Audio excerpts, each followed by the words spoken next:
I'd like to tell you about the strangest secret in the world. Not long ago, Albert Schweitzer, the great doctor and Nobel Prize winner, was being interviewed in London, and a reporter asked him, "Doctor, what's wrong with men today?" The great doctor was silent a moment, and then he said, "Men simply don't think." And it's about this that I want to talk with you. We live today in a golden age. This is an era that man has looked forward, dreamed of, and worked toward for thousands of years. But since it's here, we pretty well take it for granted. We in America are particularly fortunate to live in the richest land that ever existed on the face of the earth, a land of abundant opportunity for everyone. But do you know what happens? Let's take 100 men who start even at the age of 25. Do you have any idea what will happen to those men by the time they're 65? These 100 men who all start even at the age of 25 believe they're going to be successful. If you asked any one of these men if he wanted to be a success, he'd tell you that he did. And you'd notice that he was eager toward life, that there was a certain sparkle to his eye, an erectness to his carriage, and life seemed like a pretty interesting adventure to him. But by the time they're 65, 1 will be rich, 4 will be financially independent, 5 will still be working, 54 will be broke. Now think a moment. Out of the 100, only 5 make the grade. Why do so many fail? What has happened to the sparkle that was there when they were 25? What's become of the dreams, the hopes, the plans? And why is there such a large disparity between what these men intended to do and what they actually accomplished? When we say about 5% achieve success, we have to define success. And here's the definition. Success is the progressive realization of a worthy ideal. If a man is working toward a predetermined goal and knows where he's going, that man is a success. If he's not doing that, he's a failure. Success is the progressive realization of a worthy ideal. Rollo May, the distinguished psychiatrist, wrote a wonderful book called Man's Search for Himself. And in this book he says, "The opposite of courage in our society is not cowardice, it is conformity." And there you have the trouble today. It's conformity. People acting like everyone else, without knowing why, without knowing where they're going. Now think of it. In America right now, there are over 14 million people 65 years of age and over, and about 13 million of these 14 million are broke. They're dependent on someone else for life's necessities. Now, we learn to read by the time we're 7. We learn to make a living by the time we're 25. Usually, by that time, we're not only making a living, we're supporting a family. And yet, by the time we're 65, we haven't learned how to become financially independent in the richest land that has ever been known. Why? We conform. And the trouble is that we're acting like the wrong percentage group, the 95% who don't succeed. Now, why do these people conform? Well, they don't know, really. These people believe that their lives are shaped by circumstances, by things that happen to them, by exterior forces. They're outer-directed people. A survey was made one time that covered a lot of men, working men, and these men were asked this question: why do you work? Why do you get up in the morning? 19 out of 20 had no idea. If you ask them, they'll say, everyone goes to work in the morning. And that's the reason they do it, because everyone else is doing it. Now let's get back to our definition of success. Who succeeds? The only man who succeeds is the man who is progressively realizing a worthy ideal. He's the man who says, I'm going to become this, and then begins to work toward that goal. I'll tell you who the successful people are. A success is the school teacher who's teaching school because that's what she wanted to do. The success is the woman who's a wife and mother because she wanted to become a wife and mother and is doing a good job of it. The success is the man who runs the corner gas station because that's what he wanted to do. The success is the successful salesman who wants to become a top-notch salesman and grow and build with his organization. A success is anyone who is doing deliberately a predetermined job because that's what he decided to do deliberately. But only 1 out of 20 does that. That's why today there isn't really any competition, unless we make it for ourselves. Instead of competing, all we have to do is create. Now, for 20 years, I looked for the key which would determine what would happen to a human being. Was there a key, I wanted to know, which would make the future a promise that we could foretell to a large extent? Was there a key that would guarantee a person's becoming successful if he only knew about it and knew how to use it? Well, there is such a key, and I've found it. Have you ever wondered why so many men work so hard and honestly without ever achieving anything in particular, and others don't seem to work hard and yet seem to get everything? They have the magic touch. You've heard them say that about someone. Everything he touches turns to gold. And have you ever noticed that a man who becomes successful tends to continue to become successful, and on the other hand, have you noticed how a man who is a failure tends to continue to fail? It's because of goals. Some of us have them, some don't. People with goals succeed because they know where they're going. Now think of a ship leaving a harbor, and think of it with the complete voyage mapped out and planned. The captain and crew know exactly where it's going and how long it will take. It has a definite goal. 9,999 times out of 10,000 it will get to where it started out to get. Now let's take another ship, just like the first, only let's not put a crew on it, or a captain at the helm. Let's give it no aiming point, no goal, no destination. We just start the engines and let it go. I think you'll agree with me that if it gets out of the harbor at all, it will either sink or wind up on some deserted beach a derelict. It can't go any place because it has no destination and no guidance. It's the same with a human being. Take the salesman, for example. There is no other person in the world today with the future of a good salesman. Selling is the world's highest paid profession, if we're good at it and if we know where we're going. Every company needs top-notch salesmen, and they reward those men. The sky is the limit for them. But how many can you find? Someone once said, the human race is fixed, not to prevent the strong from winning, but to prevent the weak from losing. The American economy today can be likened to a convoy in time of war. The entire economy is slowed down to protect its weakest link, just as the convoy had to go at the speed that would permit its slowest vessel to remain in formation. That's why it's so easy to make a living today. It takes no particular brains or talent to make a living and support a family today. So we have a plateau of so-called security, if that's what a person's looking for. But we do have to decide how high above this plateau we want to aim for. Now let's get back to the strangest secret in the world, the story that I wanted to tell you today. Why do men with goals succeed in life, and men without them fail? Well, let me tell you something which, if you really understand it, will alter your life immediately. If you understand completely what I'm going to tell you from this moment on, your life will never be the same again. You'll suddenly find that good luck just seems to be attracted to you. The things you want just seem to fall in line. And from now on, you won't have the problems, the worries, the gnawing lump of anxiety that perhaps you've experienced before. Doubt, fear, well, they'll be things of the past. Here's the key to success, and the key to failure. We become what we think about. Now let me say that again. We become what we think about. Throughout all history, the great wise men and teachers, philosophers and prophets have disagreed with one another on many different things. It is only on this one point that they are in complete and unanimous agreement. Listen to what Marcus Aurelius, the great Roman emperor, said. He said, "A man's life is what his thoughts make of it." Disraeli said this, "Everything comes if a man will only wait. I have brought myself by long meditation to the conviction that a human being with a settled purpose must accomplish it, and that nothing can resist a will that will stake even existence for its fulfillment." Ralph Waldo Emerson said this, "A man is what he thinks about all day long." William James said, "The greatest discovery of my generation is that human beings can alter their lives by altering their attitudes of mind."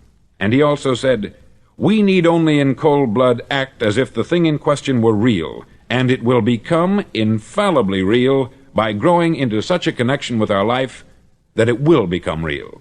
It will become so knit with habit and emotion that our interest in it will be those which characterize belief." He also said this, "If you only care enough for a result, you will almost certainly attain it. If you wish to be rich, you will be rich. If you wish to be learned, you will be learned. If you wish to be good, you will be good. Only you must then really wish these things, and wish them exclusively, and not wish at the same time 100 other incompatible things just as strongly." In the Bible you read, in Mark 9:23, "If thou canst believe, all things are possible to him that believeth." Dr. Norman Vincent Peale said this, "This is one of the greatest laws in the universe. Fervently do I wish I had discovered it as a very young man. It dawned upon me much later in life, and I've found it to be one of the greatest, if not my greatest discovery, outside of my relationship to God. And the great law, briefly and simply stated, is that if you think in negative terms, you'll get negative results. If you think in positive terms, you will achieve positive results. That is the simple fact which is at the basis of an astonishing law of prosperity and success. In 3 words, believe and succeed. William Shakespeare put it this way: "Our doubts are traitors, and make us lose the good we oft might win, by fearing to attempt." George Bernard Shaw said, "People are always blaming their circumstances for what they are. I don't believe in circumstances. The people who get on in this world are the people who get up and look for the circumstances they want, and if they can't find them, make them." Well, it's pretty apparent, isn't it? And every person who discovered this, for a while believed that he was the first one to work it out. We become what we think about. Now, it stands to reason that a person who's thinking about a concrete and worthwhile goal is going to reach it, because that's what he's thinking about. And we become what we think about. Conversely, the man who has no goal, who doesn't know where he's going, and whose thoughts must therefore be thoughts of confusion and anxiety and fear and worry, becomes what he thinks about. His life becomes one of frustration, fear, anxiety, and worry. And if he thinks about nothing, he becomes nothing. Now, how does it work? Why do we become what we think about? Well, I'll tell you how it works as far as we know. Now, to do this, I want to tell you about a situation that parallels the human mind. Suppose a farmer has some land, and it's good, fertile land. Now, the land gives the farmer a choice. He may plant in that land whatever he chooses. The land doesn't care. It's up to the farmer to make the decision. Now, remember, we're comparing the human mind with the land, because the mind, like the land, doesn't care what you plant in it. It will return what you plant, but it doesn't care what you plant. Now, let's say that the farmer has 2 seeds in his hand. One is a seed of corn, the other is nightshade, a deadly poison. He digs 2 little holes in the earth, and he plants both seeds, one corn, the other nightshade. He covers up the holes, waters, and takes care of the land, and what will happen? Invariably, the land will return what is planted. As it's written in the Bible, "As ye sow, so shall ye reap." Remember, the land doesn't care. It will return poison in just as wonderful abundance as it will corn. So up come the 2 plants, one corn, one poison. Now, the human mind is far more fertile, far more incredible and mysterious than the land, but it works the same way. It doesn't care what we plant. Success, failure. A concrete, worthwhile goal, or confusion, misunderstanding, fear, anxiety, and so on. But what we plant, it will return to us. You see, the human mind is the last great unexplored continent on the earth. It contains riches beyond our wildest dreams. It will return anything we want to plant. Now, you might say, well, if that's true, why don't people use their minds more? Well, I think they've figured out an answer to that, too. Our mind comes as standard equipment at birth. It's free, and things that are given to us for nothing we place little value on. Things that we pay money for, we value. The paradox is that exactly the reverse is true. Everything that's really worthwhile in life came to us free. Our mind, our soul, our body, our hopes, our dreams, our ambitions, our intelligence, our love of family and children and friends. All these priceless possessions are free, but the things that cost us money are actually very cheap and can be replaced at any time. A good man can be completely wiped out and make another fortune. He can do that several times. Even if our home burns down, we can rebuild it, but the things we got for nothing, we can never replace. The human mind isn't used merely because we take it for granted. Familiarity breeds contempt. It can do any kind of job we assign to it, but generally speaking, we use it for little jobs instead of big important ones. Universities have proved that most of us are operating on about 10% of our abilities. Decide now, what is it you want? Plant your goal in your mind. It's the most important decision you'll ever make in your entire life. Do you want to be an outstanding salesman, a better worker at your particular job? Do you want to go places in your company, in your community? All you've got to do is plant that seed in your mind. Care for it. Work steadily toward your goal, and it will become a reality. It not only will, there's no way that it cannot. You see, that is a law, like the laws of Sir Isaac Newton, the laws of gravity. If you get on top of a building and jump off, you'll always go down. You'll never go up. And it's the same with all the other laws of nature. They always work. They're inflexible. Think about your goal in a relaxed, positive way. Picture yourself in your mind's eye as having already achieved this goal. See yourself doing the things you will be doing when you've reached your goal. Ours has been called the phenobarbital age, the age of ulcers and nervous breakdowns. At a time when medical research has raised us to a new plateau of good health and longevity, far too many of us worry ourselves into an early grave trying to cope with things in our own little personal ways, without learning a few great laws that will take care of everything for us. These things we bring on ourselves through our habitual way of thinking. Every one of us is the sum total of his own thoughts. He is where he is because that is exactly where he really wants to be, whether he'll admit that or not. Each of us must live off the fruit of his thoughts in the future, because what you think today and tomorrow, next month and next year, will mold your life and determine your future. You're guided by your mind. I remember one time I was driving through Arizona and I saw one of those giant earth-moving machines roaring along the road at about 35 miles an hour with what looked like 20 tons of dirt in it, a tremendous, incredible machine, and there was a little man perched way up on top with the wheel in his hands guiding it. And as I drove along, I was struck by the similarity of that machine to the human mind. Just suppose you're sitting at the controls of such a vast source of energy. Are you going to sit back and fold your arms and let it run itself into a ditch? Or are you going to keep both hands firmly on the wheel and control and direct this power to a specific, worthwhile purpose? It's up to you. You're in the driver's seat. You see, the very law that gives us success is a two-edged sword. We must control our thinking. The same rule that can lead a man to a life of success, wealth, happiness, and all the things he's ever dreamed of for himself and his family, that very same law can lead him into the gutter. It's all in how he uses it, for good or for bad. This is the strangest secret in the world. Now, why do I say it's strange, and why do I call it a secret? Actually, it isn't a secret at all. It was first promulgated by some of the earliest wise men, and it appears again and again throughout the Bible. But very few people have learned it, understand it. That's why it's strange, and why, for some equally strange reason, it virtually remains a secret. I believe that you could go out and walk down the main street of your town and ask one man after another what the secret of success is, and you probably wouldn't run into one man in a month who could tell you. Now, this information is enormously valuable to us, if we really understand it and apply it. It's valuable to us not only for our own lives, but the lives of those around us, our family, employees, associates, and friends. Life should be an exciting adventure. It should never be a bore. A man should live fully, be alive. He should be glad to get out of bed in the morning. He should be doing a job he likes to do because he does it well. One time I heard Grove Patterson make a speech, the editor-in-chief of the Toledo Daily Blade, and as he concluded his speech, he said something that I've never forgotten. He said something like this: "My years in the newspaper business have convinced me of several things, among them that people are basically good, and that we came from someplace, and we're going someplace.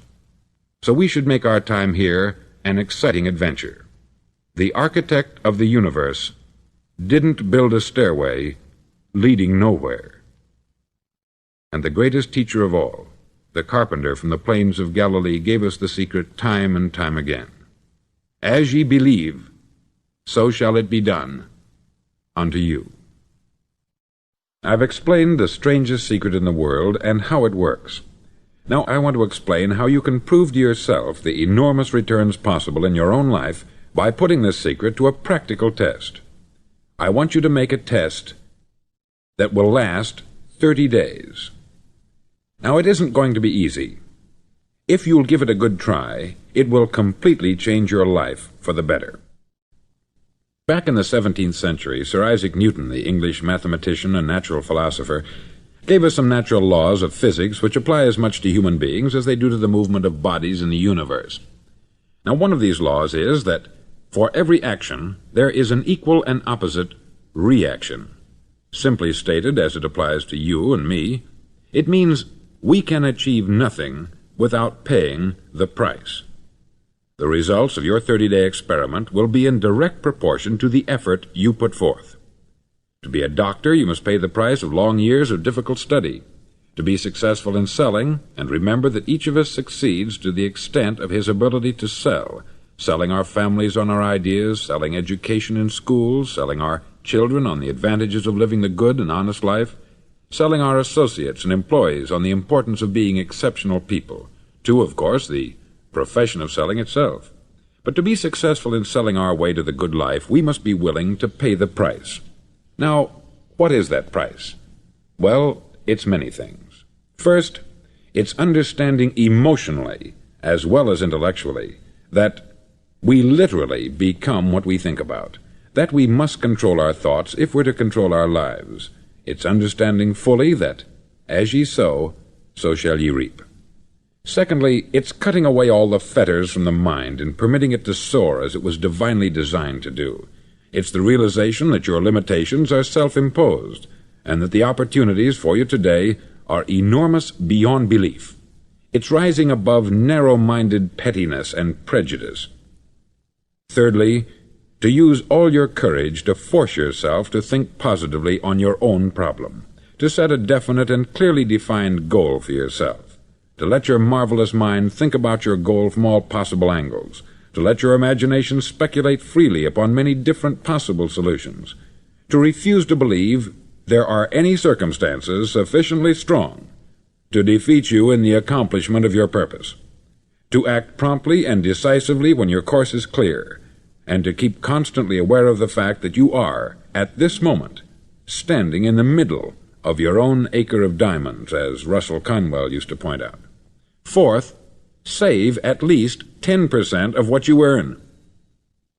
It's also remembering that no matter what your present job, it has enormous possibilities if you're willing to pay the price. Now let's just go over the important points in the price each of us must pay to achieve the wonderful life that can be ours. It is, of course, worth any price. 1. You will become what you think about. 2. Remember the word imagination. Let your mind soar. 3. Courage. Concentrate on your goal every day. 4. Save 10% of what you earn. And action. Ideas are worthless unless we act on them. Now I'll try to outline the 30-day test I want you to make. Now keep in mind that you have nothing to lose by making this test, and everything you could possibly want to gain. There are 2 things that may be said of everyone. Each of us wants something, and each of us is afraid of something. I want you to write on a card what it is you want more than anything else. It may be more money. Perhaps you'd like to double your income or make a specific amount of money. It may be a beautiful home. It may be success at your job. It may be a particular position in life. It could be a more harmonious family. Each of us wants something. Write down on your card specifically what it is that you want. Make sure it's a single goal and clearly defined. You needn't show it to anyone, but carry it with you so that you can look at it several times a day. Think about it in a cheerful, relaxed, positive way each morning when you get up, and immediately you have something to work for, something to get out of bed for, something to live for. Look at it every chance you get during the day and just before going to bed at night. As you look at it, remember that you must become what you think about, and since you're thinking about your goal, you realize that soon it will be yours. In fact, it's yours really the moment you write it down and begin to think about it. Look at the abundance all around you as you go about your daily business. You have as much right to this abundance as any other living creature. It's yours for the asking. Now we come to the difficult part. Difficult because it means the formation of what is probably a brand new habit, and new habits are not easily formed. Once formed, however, it'll follow you for the rest of your life. Stop thinking about what it is you fear. Each time a fearful or negative thought comes into your consciousness, replace it with a mental picture of your positive and worthwhile goal. There will come times when you will feel like giving up. It's easier for a human being to think negatively than positively. That's why only 5% is successful. You must begin now to place yourself in that group. For 30 days you must take control of your mind. It will think only about what you permit it to think. Each day for this 30-day test, do more than you have to do. In addition to maintaining a cheerful, positive outlook, give of yourself more than you've ever done before. Do this knowing that your returns in life must be in direct proportion to what you give. The moment you decide on a goal to work toward, you're immediately a successful person. You're then in that rare and successful category of people who know where they're going. Out of every 100 people, you belong to the top 5. Don't concern yourself too much with how you're going to achieve your goal. Leave that completely to a power greater than yourself. All you have to do is know where you're going. The answers will come to you of their own accord. Remember these words from the Sermon on the Mount, and remember them well. Keep them constantly before you this month of your test. Ask, and it shall be given you. Seek, and ye shall find. Knock, and it shall be opened unto you. For every one that asketh receiveth, and he that seeketh findeth, and to him that knocketh it shall be opened. It's as marvelous and as simple as that. In fact, it's so simple that in our seemingly complicated world it's difficult for an adult to understand that all he needs is a purpose and faith. For 30 days, do your best. If you're a salesman, go at it as you've never done before, not in hectic fashion, but with the calm, cheerful assurance that time well spent will give you the abundance in return you deserve and want. No matter what your job, do it as you've never done it before for 30 days. And if you've kept your goal before you every day, you'll wonder and marvel at this new life you've found. Dorothea Brand, outstanding editor and writer, discovered it for herself and tells about it in her fine book, Wake Up and Live. Her entire philosophy is reduced to the words, act as though it were impossible to fail. She made her own test with sincerity and faith, and her entire life was changed to one of overwhelming success. Now you make your test for 30 full days. Don't start your test until you've made up your mind to stick with it. You see, by being persistent, you're demonstrating faith. Persistence is simply another word for faith. If you didn't have faith, you would never persist. If you should fail during your first 30 days, by that I mean suddenly find yourself overwhelmed by negative thoughts, you've got to start over again from that point and go 30 more days. Gradually your new habit will form until you find yourself one of that wonderful minority to whom virtually nothing is impossible. Don't forget the card. It's vitally important as you begin this new way of living. On one side of the card, write your goal, whatever it may be. On the other side, write the words we've quoted from the Sermon on the Mount. Ask, and it shall be given you. Seek, and ye shall find. Knock, and it shall be opened unto you. Nothing great was ever accomplished without inspiration. See that during these crucial first 30 days, your own inspiration is kept at a peak. Above all, don't worry. Worry brings fear, and fear is crippling. The only thing that can cause you to worry during your test is trying to do it all yourself. Know that all you have to do is hold your goal before you. Everything else will take care of itself. Remember also to keep calm and cheerful. Don't let petty things annoy you and get you off course. Now, since making this test is difficult, some may say, well, why should I bother? Well, look at the alternative. No one wants to be a failure. No one really wants to be a mediocre individual. No one wants a life constantly filled with worry, fear, and frustration. Therefore, remember that you must reap that which you sow. If you sow negative thoughts, your life will be filled with negative things. If you sow positive thoughts, your life will be cheerful, successful, and positive. Now, gradually, you will have a tendency to forget what you've heard on this record.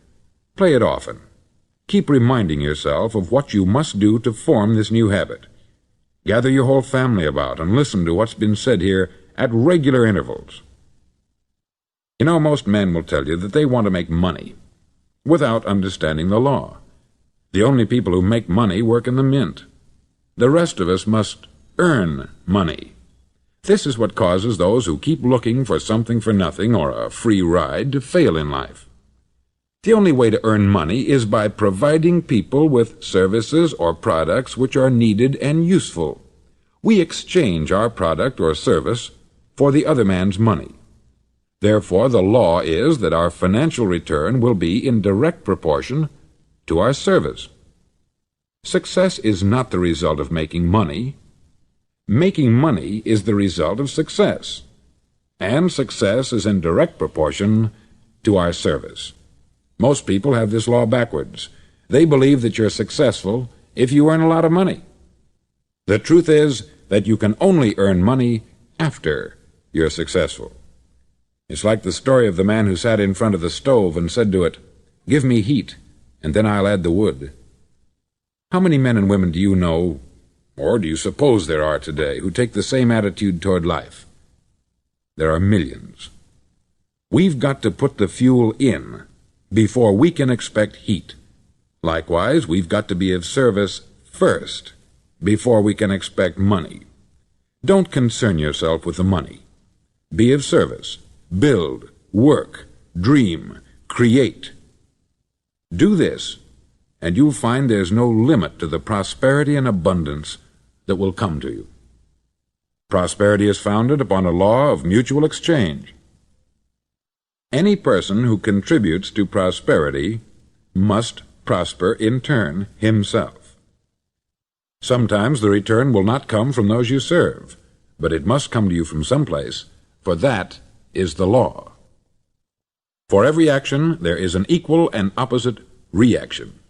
As you go daily through your 30-day test period, remember that your success will always be measured by the quality and quantity of service you render, and money is a yardstick for measuring this service. No man can get rich himself unless he enriches others. There are no exceptions to a law. You can drive down any street in America and from your car estimate the service that's being rendered by the people living on that street. Had you ever thought of this yardstick before? It's interesting. Some, like ministers and priests and other devoted people, measure their returns in the realm of the spiritual, but again, their returns are equal to their service. Once this law is fully understood, any thinking person can tell his own fortune. If he wants more, he must be of more service to those from whom he receives his return. If he wants less, he has only to reduce this service. This is the price you must pay for what you want. If you believe you can enrich yourself by deluding others, you can only end by deluding yourself.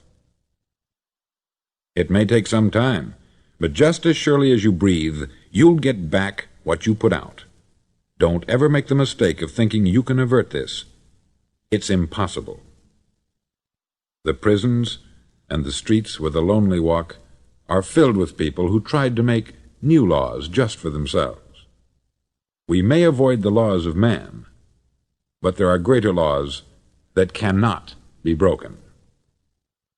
An outstanding medical doctor recently pointed out 6 steps that will help you realize success. 1. Set yourself a definite goal. 2. Quit running yourself down. 3. Stop thinking of all the reasons why you cannot be successful, and instead think of all the reasons why you can. 4. Trace your attitudes back through your childhood and try to discover where you first got the idea you couldn't be a success, if that's the way you've been thinking. 5. Change the image you have of yourself by writing out a description of the person you would like to be. And 6. Act the part of the successful person you have decided to become. The doctor who wrote those words is a noted West Coast psychiatrist, David Harold Fink, M.D. Do what all experts since the dawn of recorded history have told you you must do. Pay the price by becoming the person you want to become. It's not nearly as difficult as living unsuccessfully. Make your 30-day test. Then repeat it. Then repeat it again. Each time it will become more a part of you until you'll wonder how you could ever have lived any other way. Live this new way, and the floodgates of abundance will open and pour over you more riches than you may have dreamed existed. Money? Yes, lots of it. But what's more important, you'll have peace. You'll be in that wonderful minority who lead calm, cheerful, successful lives. Start today. You have nothing to lose, but you have a life to win.